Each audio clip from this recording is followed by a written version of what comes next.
Hey FLOSSTUBE, it's Lee from Creatively on Sunday 18 October. It's my very merry birthday in that today I'm 48 and 3/4. 3 months till 49, which is getting very close to 50. But anyway, this is FLOSSTUBE number 46, and the last couple of weeks have just been a bit nuts really, and I'm a bit tired because I had a late night. We're in that season of spring and getting close to the silly season, and the fact that we've not been able to do stuff for most of the year, so there's a whole lot of socializing going on, and my voice is croaky today because I'm tired. And yeah, celebrating the outcome of the election. It looks like Labour, I guess for people who don't know, the left has won the day, and I'm politically neutral in my employment, but I'm happy with the result, happy with the outcome. For anything, I think the government did a great job during lockdown, and also I think they need more than 3 years in term to be able to make real progress, because it takes a good chunk of time undoing stuff from the previous 9 years, I think. So yeah, it is what it is. I watched the kind of acceptance speech, and I admit I got a little bit tearful, but that's more around the fact that I am just a bundle of whatever at the moment. Yeah, last week no video. I admit I was actually quite hungover last week, and I apologise if you can hear a weird kind of bird in the background. They're just like making noise. But I had a friend stay over last Saturday who I hadn't really seen for a good 9-10 months. We can't remember how long, and certainly not during COVID and all that lockdown.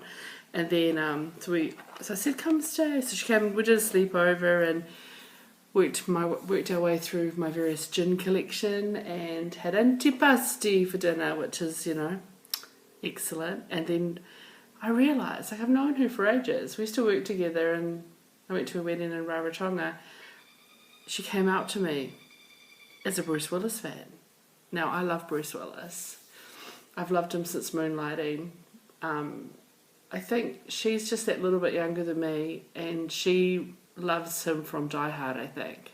Don't quote me. But I've been a fan since my teenage years, and then we've been watching videos, music videos on YouTube, and then I said to her, well, have you seen The Return of Bruno? Well, first of all, and she's like, no, what's that? And I'm like, okay. So, and then I'm like, you call yourself a fan? Anyway, I don't know if anyone's, so for the young people, this is a cassette tape. These came after vinyl and before CDs, and I still have them. I have no means of playing them, but I can't get rid of them because, like, look, Bruce Willis. And yeah, I have another one as well. This is when he was married to Demi, and she even does backing tracks on at least one of the songs. I think on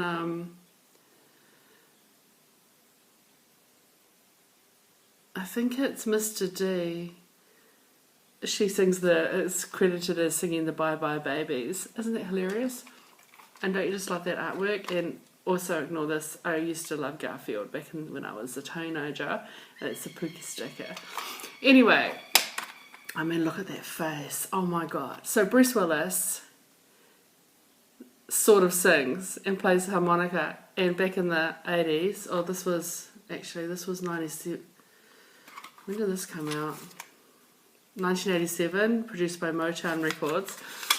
There's a mockumentary called The Return of Bruno about this character called Bruno, who supposedly influenced everything from the Beatles to Woodstock to working with the Temptations. It's this fictional story, and then part of it You had this Michael J. Fox, really young Michael J. Fox, kind of going, oh, like, as this uber Bruno fan in this dusty old basement, and he pulls out like an old cassette tape, a VHS tape, and sticks it in, and then they play about 4 songs of Bruce Willis in concert. Anyway, it's a thing. So she didn't even know about it. I'm like, call yourself a Bruce Willis fan. Anyway, that was kind of fun. Given that it's been a weird couple of weeks. This video, by the way, is supposed to be about FLOSSTUBE. Probably not going to be much about cross-stitching. But anyway, but sort of the reason for me needing to let my hair down, poor old Dad. So last time I was on here, I got back from the Bay of Plenty, we'd had a great week, Dad was doing great. Of course, as soon as I announced that to the world, he needs to call an ambulance and get into hospital with severe atrial fibrillation, aka really, really fast heart rate. They were actually that worried about him, they put the lights on. He's never had the lights on in the ambulance, and he's had lots of trips. Got into Whakatane Hospital, they tried to get him settled, tried a whole lot of drugs. It's a very, very long story, I'm going to cut it very, very short. They ended up transferring to Tauranga Hospital under the cardiac unit. They were looking at different options. They didn't understand why he was having this issue, given that he'd had the ablation. They then found he's got a couple of extra nerves that look like they might have fired up, and they'd planned a whole lot of other different tests and procedures, etc., possibly looking at weeks and weeks in hospital, especially if they found a clot. And then on Sunday, last month,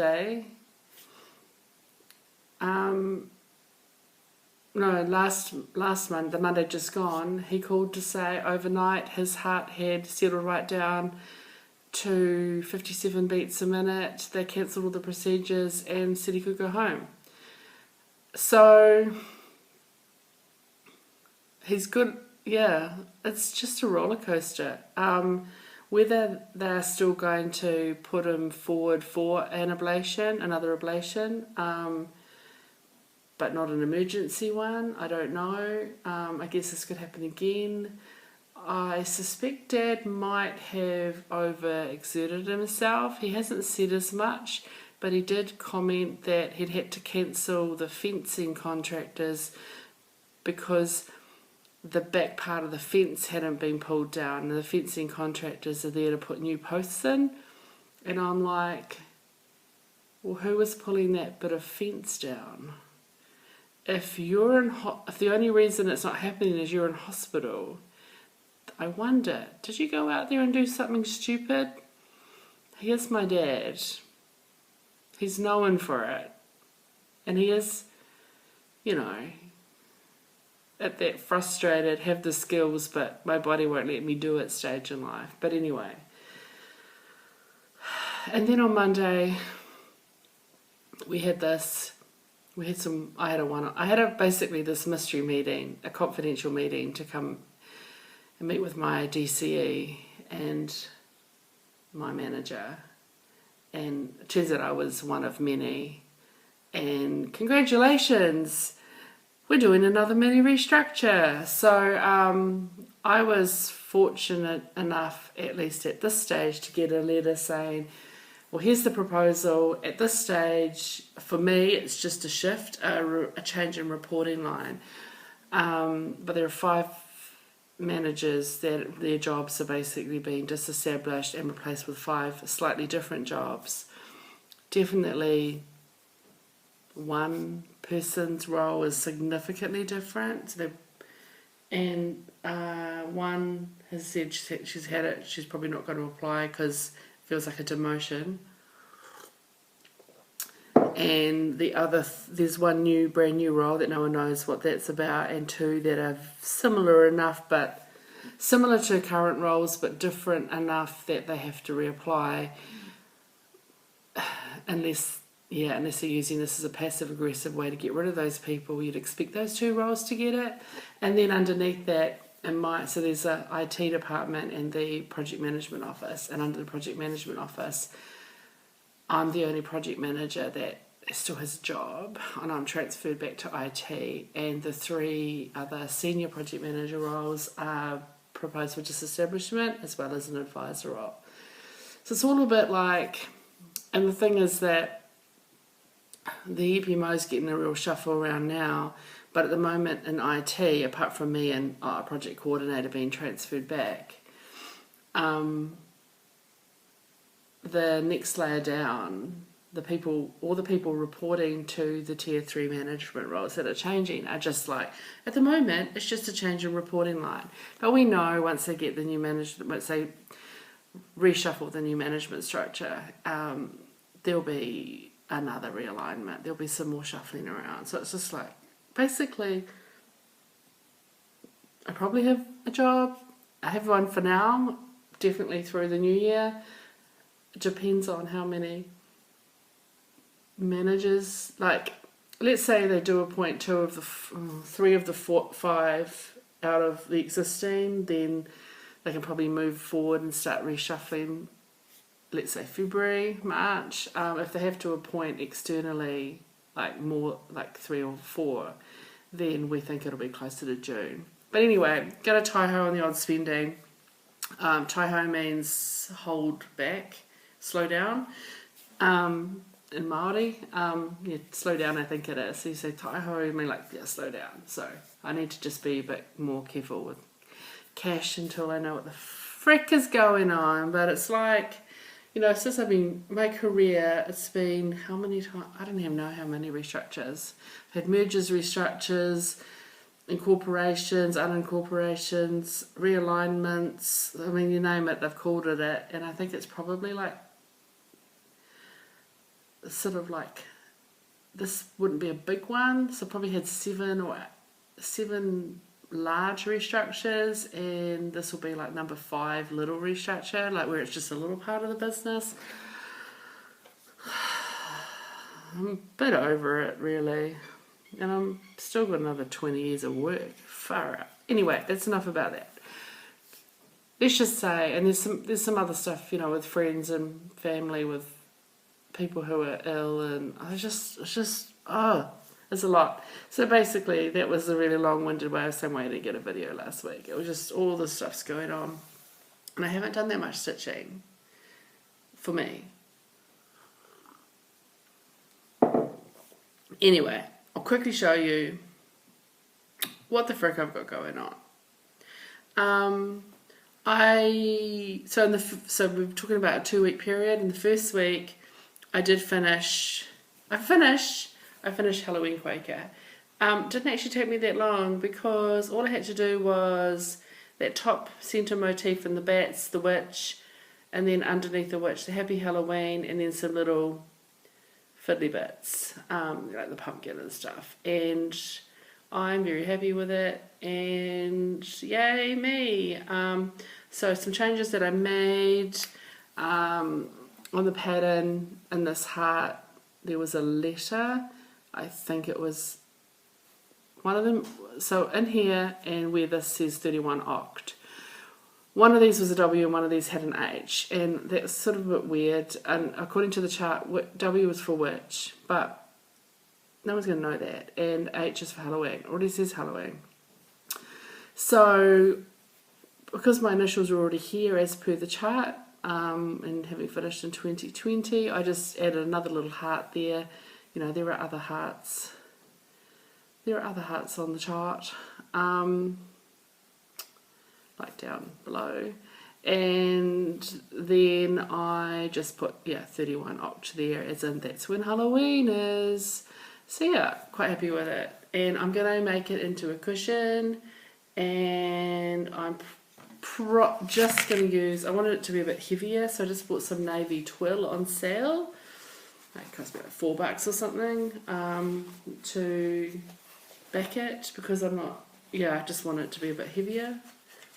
It's going to look great with the back. Oh, there's my back. It's not too bad. I don't know. I don't try to make it tidy. I just have the habit of making it pretty tidy. What was I going to say? Yeah, some navy twill, just because I just want to keep it simple, and also, like, quilting cottons are so freaking expensive, and if you don't love it, why would I spend money on it?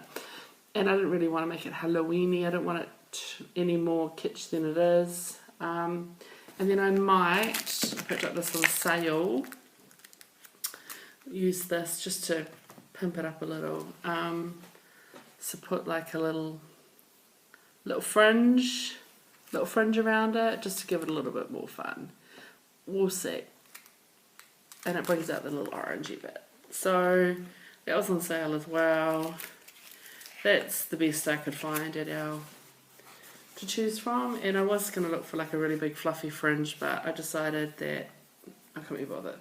My intention is I've got a 3-day weekend next weekend, Labour weekend.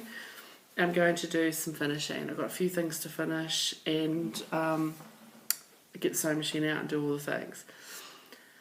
So I had that finish, yay! And the chart, I will be passing the chart along, but I had indicated a few weeks ago that I would want to do a, potentially do a swap like I did, because that chart came to me from Tara, the 805 Stitcher. A swap with my Kathy Barrick HL's moth chart.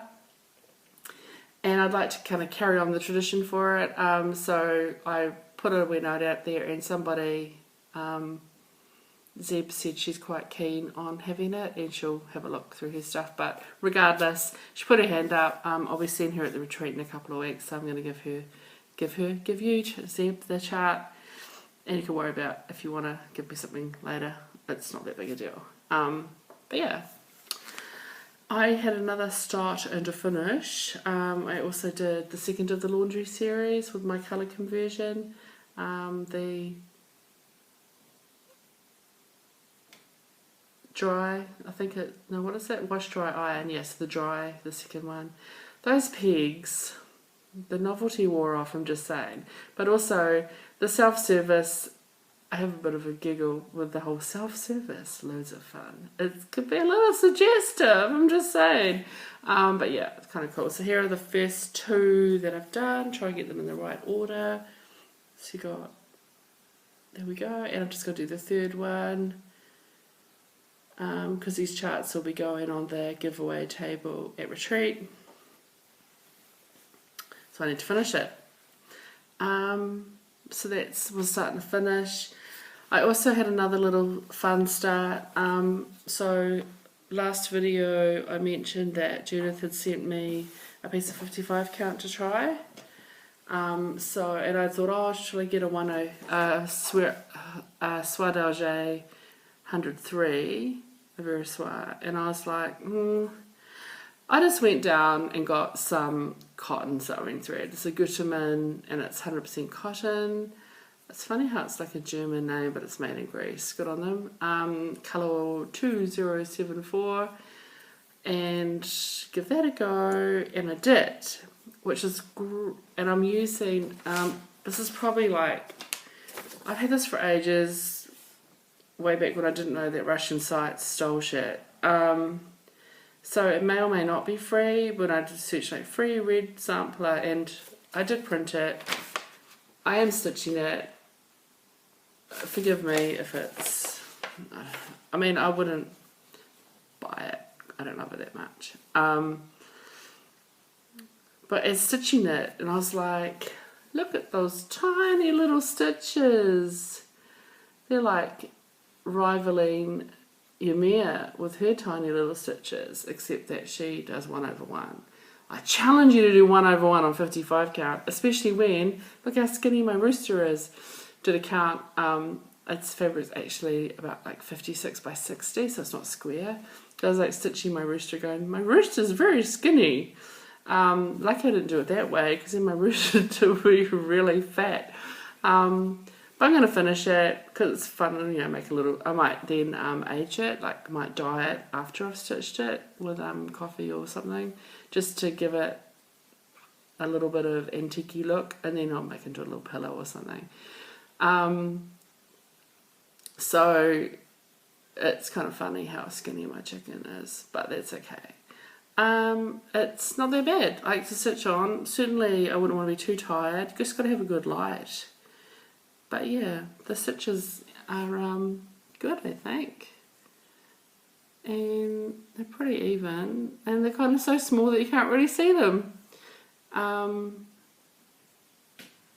But yeah, I gave that a little go. So, I mean, that's the sort of thing I'll just pull out for fun. It's not, it was just to try it, really. So I did that. So what's that? A start, a finish, and a start, a finish, and a start, a finish. And then this week, I haven't done stitching very much this week because it's just been, I've worked some late hours, it's been weird, been tired. But I pulled out my Faery Square because I felt like some nice, easy, big stitches because it's on the 28 count. And I felt like doing some 3/4 and quarter stitches and shit because you're doing, I shape the I shape the mushrooms and stuff. I don't stitch a full stitch and then just back stitch across it. I like the colour in the lines. I'm a colouring in the lines kind of girl. So that's Carolyn Manning Designs Faery Square from the It Takes a Village collection.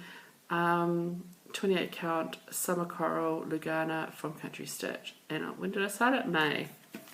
So last time you saw it, I had not quite completed this green square, so I still had some stuff to do up here and up the sides, basically the inner couple of row borders, and I need to fill in these little bits, and then I did all the back stitching on it as well. So, and then I finished, and down the bottom I had only done across to the beehive. I'd done that bit, so then I've picked it up and I've done that little scene, and I've started working my way up. So this bit's all done, and I've stitched that far on that pumpkin, then I've basically I've just done that dark green, and that green then comes into these leaves that are in here. So I'll probably finish up this bit, then work my way across this bottom one, and then up here, and just kind of keep working my way up. So yeah, it's coming along pretty cool. I'm really happy with it. It's actually kind of fun to stitch. It's very cute and whimsical, which isn't really my thing, but like sometimes you're in the mood for cute and whimsical. And a lot of people get their cute and whimsical kick through doing stuff like Disney and all that, which I'm not a Disney fan. And I'm not going to do like a Harry Potter thing or a, I don't even know. So we're doing a bit of stitching on that.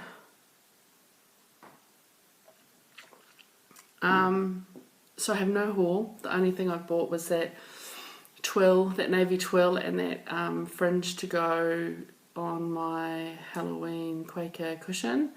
I mean, I guess I bought that. Well, that thread cotton spool, that was on sale because Lincraft had a sale.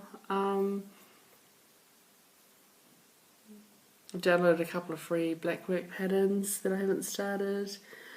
I just washed my hair. It's got absolutely no product in it, and it's still wet. I've got a brunch. What time is it? I've got a brunch in a couple of hours, which the way I feel, because I'm tired, probably some eggs will do me good. But we've got the inaugural Hushian, which is not a word, but basically people from the Hutt Valley. So I'm in Upper Hutt, and there's some from Lower Hutt. So people from work, and so we're trying to semi-regularly get together and just celebrate our, I don't know what, just like, hey, we're out in the hut where there's nothing, so let's try and do.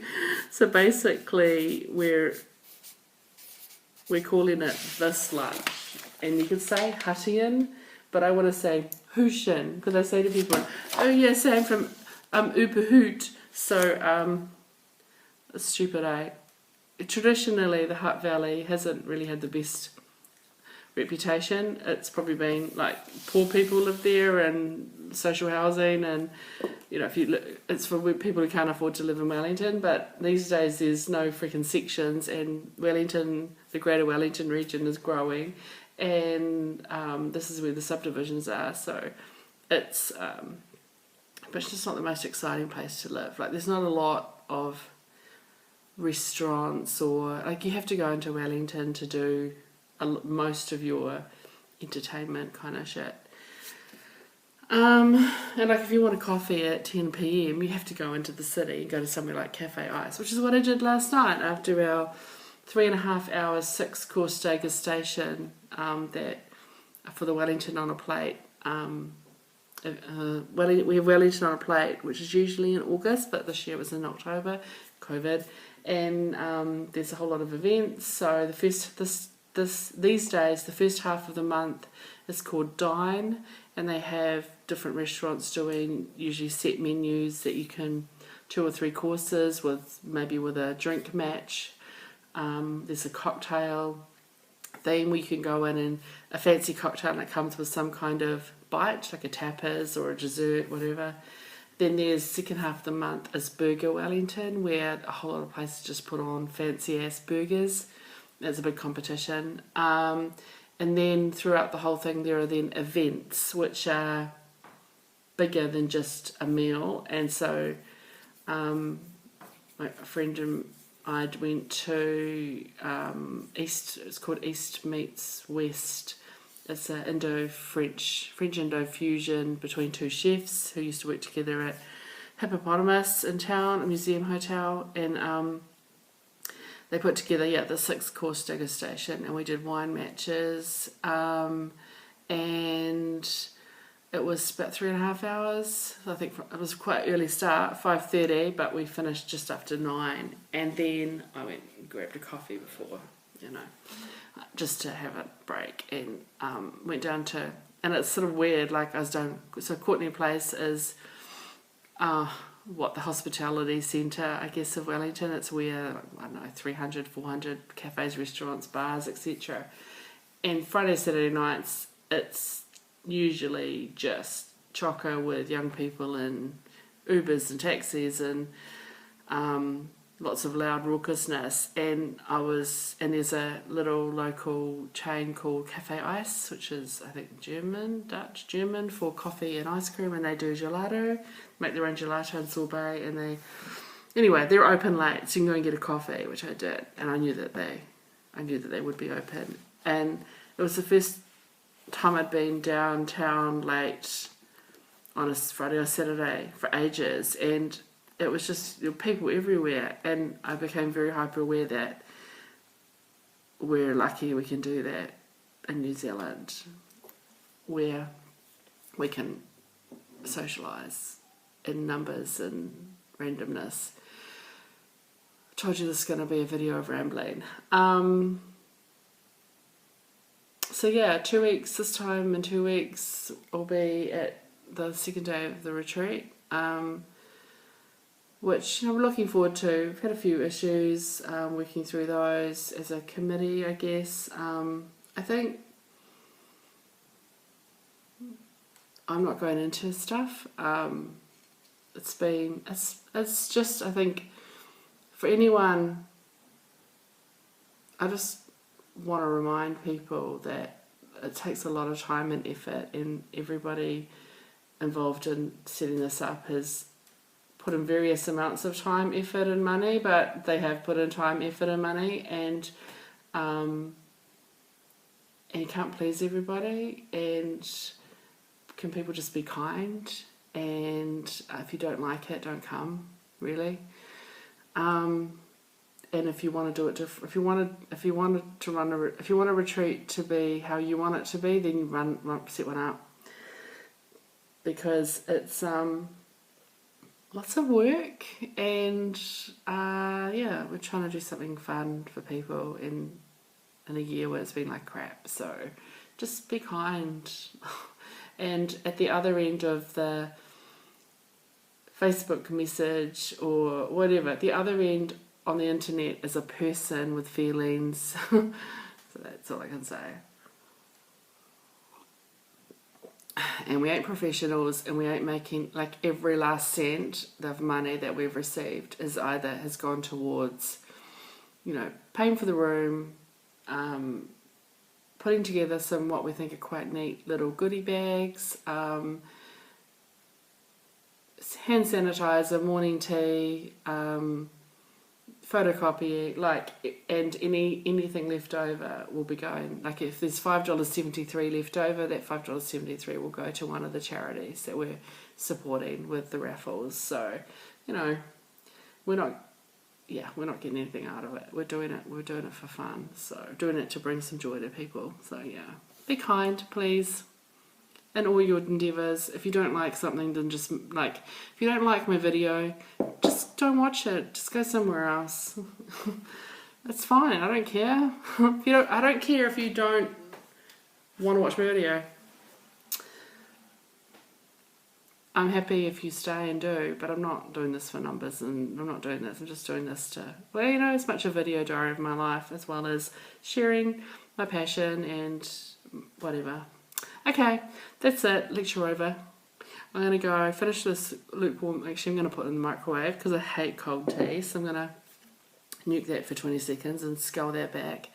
And then I need to get my life together and get ready to go out for brunch, which luckily is just down the road. And then come back and carry on with the great reorganisation of 2020 so I can find my desk to work on Monday. Okay, please have fun with your stitching. Love your comments, any questions, just ask. And in the meantime, don't let your needles rust. Ciao.